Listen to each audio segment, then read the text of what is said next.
Assalamualaikum warahmatullahi wabarakatuh. Pada kesempatan kali ini, Islam Fisabilillah akan membahas kisah wali Allah yang dikejar ular di neraka. Tanpa berlama-lama kita langsung saja ke kisahnya. Nama aslinya adalah Abu Yahya, Malik bin Dinar al-Basri.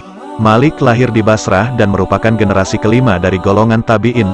Malik adalah putra seorang budak Persia. Saat pertobatannya, ia pun menjadi murid Hasan al-Basri. Malik meninggal di Basrah pada tahun 131 Hijriah. Ada juga yang meriwayatkan pada tahun 130 Hijriah. Abdullah bin Ahmad bin Qudamah al-Maqdisi dalam kitab Al-Tawabin mengisahkan kehidupan Malik bin Dinar.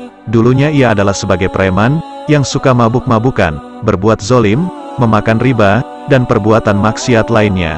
Malik mulai ada perubahan ketika ingin menikah dan mendambakan anak. Hingga dari perkawinannya itu, Malik memiliki seorang putri yang diberi nama Fatimah.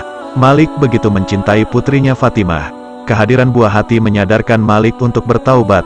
Meski tidak berhenti total, kehadiran sang putri Fatimah memberikan perubahan besar dalam kehidupan Malik. Perilakunya berangsur-angsur mendekatkan diri kepada Allah Subhanahu wa Ta'ala. Putri Fatimah pernah melihat Malik memegang segelas khamr. Lalu putrinya Fatimah mendekat, kemudian menyingkirkan gelas tersebut hingga tumpah mengenai bajunya. Padahal usia putrinya Fatimah pada saat itu belum genap 2 tahun.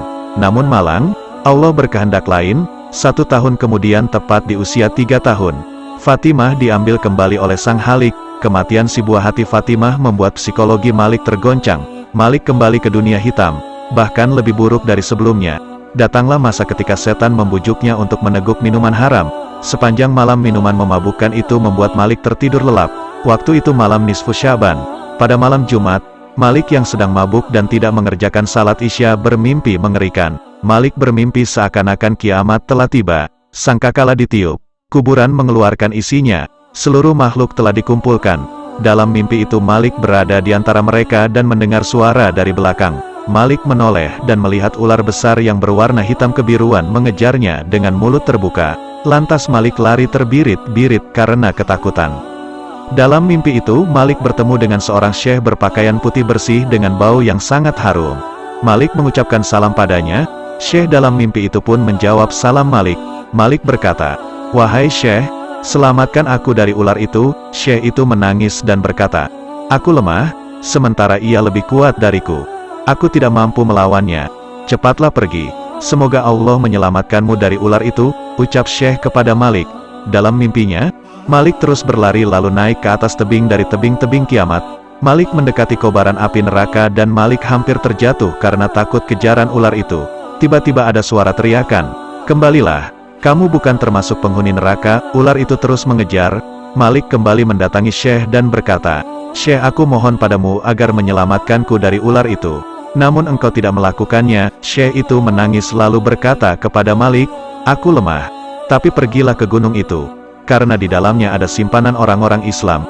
Jika engkau memiliki simpanan di dalam gunung itu, ia akan menyelamatkanmu." Malik melihat gunung bulat yang terbuat dari perak. Ada kubah di atas lembah permata dan tirai-tirai yang bergelantungan. Setiap kubah memiliki 2 pohon yang berwarna merah kemasan, bertaburan jamrud dan mutiara, dan setiap pintu terdapat tirai-tirai dari sutra bergantungan. Ketika Malik melihat gunung itu, ular terus mengejar dan ketika mendekati gunung, salah satu malaikat berteriak, "Angkatlah tirai-tirai itu, bukalah pintu-pintu dan hati-hatilah. Mudah-mudahan orang malang ini memiliki simpanan yang dapat menyelamatkannya dari musuhnya." Tirai-tirai itu diangkat, pintu-pintu dibuka dan tiba-tiba dari dalam tempat itu muncul anak yang wajahnya bersinar seperti bulan purnama.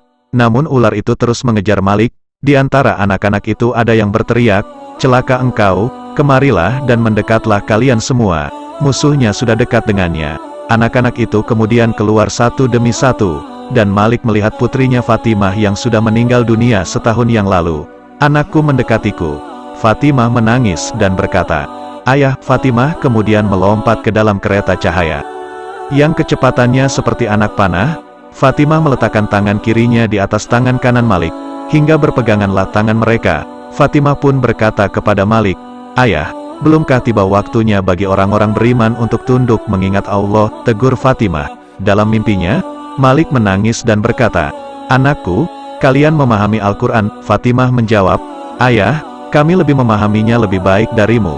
Lalu Malik berkata kepada Fatimah, beritahu aku tentang ular yang ingin membunuhku." Fatimah menjawab, "Ayah, ia adalah amal burukmu yang kemudian menjadi kuat dan akan melemparkanmu ke neraka." Malik bertanya lagi, "Lalu siapa syekh yang aku temui di jalan itu anakku?" Fatimah menjawab, "Ayah, ia adalah amal baikmu yang menjadi lemah, sehingga ia tidak dapat membantu menyelamatkanmu dari amal burukmu." Malik bertanya lagi, "Anakku, apa yang kalian lakukan di gunung itu?" Fatimah menjawab, "Ayah, kami adalah anak-anak orang Islam. Kami tinggal di sini sampai hari kiamat tiba. Kami menunggu kedatangan kalian dan akan memohon syafaat kepada kalian." Setelah percakapan dengan Fatimah selesai, Malik pun terbangun ketika fajar telah terbit. Akhirnya sejak itu Malik menjauh dari minuman khamar dan bertaubat kepada Allah, sehingga Malik bin Dinar menjadi wali Allah dari golongan tabi'in yang ahli dalam ilmu hadis. Ada satu karomah yang melekat pada diri Malik sehingga namanya pun dikenal dengan sebutan Malik bin Dinar. Ketika Malik dilahirkan, ayahnya adalah seorang budak. Namun meskipun dia adalah putra seorang budak tapi memiliki kebebasan, suatu hari Malik bin Dinar pernah menaiki kapal. Ketika kapal itu telah jauh melaut, para pelaut meminta agar Malik memberikan ongkos. Malik berkata, "Aku tidak memiliki uang," hingga akhirnya mereka memukulinya sampai dia pingsan. Ketika dia pulih, mereka berteriak lagi, "Berikan ongkosmu, aku tidak memiliki uang," ulang Malik. Mereka pun memukulinya hingga ia tidak sadar diri untuk kedua kalinya. Ketika dia sadar, mereka meminta untuk ketiga kalinya, "Berikan ongkosmu." Malik tetap berkata, "Aku tidak memiliki uang." Akhirnya para pelaut itu sepakat untuk menangkap dan melemparkannya ke laut. Namun hal aneh pun terjadi saat itu juga. Seluruh ikan di laut menaikkan kepalanya, dan masing-masing ikan membawa 2 dinar emas di mulutnya. Lalu Malik mengulurkan tangannya dan mengambil 2 dinar dari salah satu ikan itu dan memberikannya kepada mereka. Melihat kejadian itu, para awak kapal menundukkan diri jatuh ke kakinya. Lalu Malik berjalan di atas permukaan air dan menghilang. Akhirnya setelah kejadian itu nama dinar pun melekat pada dirinya, hingga ia dikenal dengan nama Malik bin Dinar. Wallahu a'lam bishawab. Alhamdulillah saudara seiman, semoga kisah ini dapat menambah ilmu dan menambah ketakwaan kita kepada Allah Subhanahu wa Ta'ala. Assalamualaikum warahmatullahi wabarakatuh.